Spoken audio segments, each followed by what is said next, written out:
उत्तम उत्तम दान की महानता त्याग में है।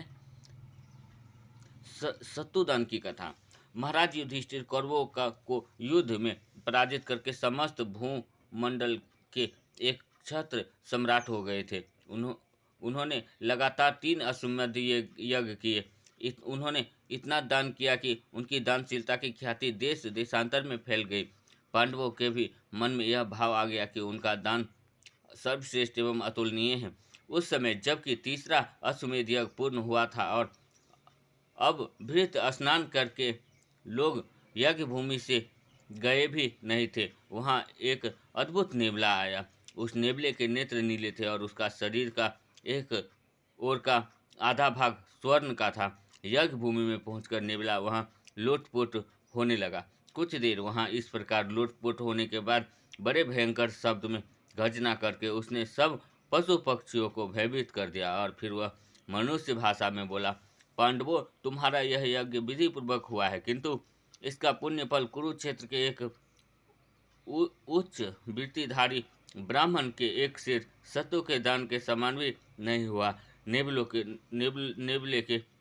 नेबले को इस प्रकार कहते सुनकर आश्चर्यचकित ब्राह्मण ने धर्मराज युधिष्ठिर के धर्म चरण न्यायशीलता तथा अपनी अपार दान की प्रशंसा करके पूछा, नकुल, तुम कौन हो?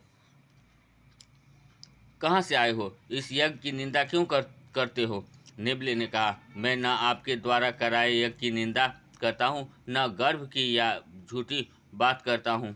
मैं उस ब्राह्मण की कथा आपको सुना रहा हूँ। कुछ वर्ष पूर्व कुरुक्षेत्र में एक धर्मात्मा ब्राह्मण रहते थे। उनके परिवार में उनकी पत्नी, पुत्र और पुत्रवधू थी। वे धर्मात्मा ब्राह्मण किसानों के खेत काट लेने पर वहाँ गिरे हुए अन्न के दाने चुन लेते और उसी से अपना तथा परिवार की जीविका को चलाते थे। एक बार घोर दुर्भिक्षा पड़ी। ब्राह्मण के पास संचित अन्न था तो था नहीं और खेतों में तो बोया हुआ अन्न उत्पन्न ही नहीं हुआ। ब्राह्मण को परिवार के साथ प्रतिदिन उपवास करना पड़ता था। कई दिनों के उपवास के अनंतर बड़े परिश्रम से बाजार में गिरे दानों को चुनकर उन्होंने एक सेर जौ एकत्र किए और उसका सत्तू बना लिया। नित्य कर्म करके देवताओं तथा पितरों का पूजन तर्पण समाप्त हो जाने पर ब्राह्मण ने सत्तू के 4 भाग करके परिवार के सभी सदस्यों को बांट दिए और भोजन करने बैठे। उसी समय एक भूखे ब्राह्मण वहां आ गए।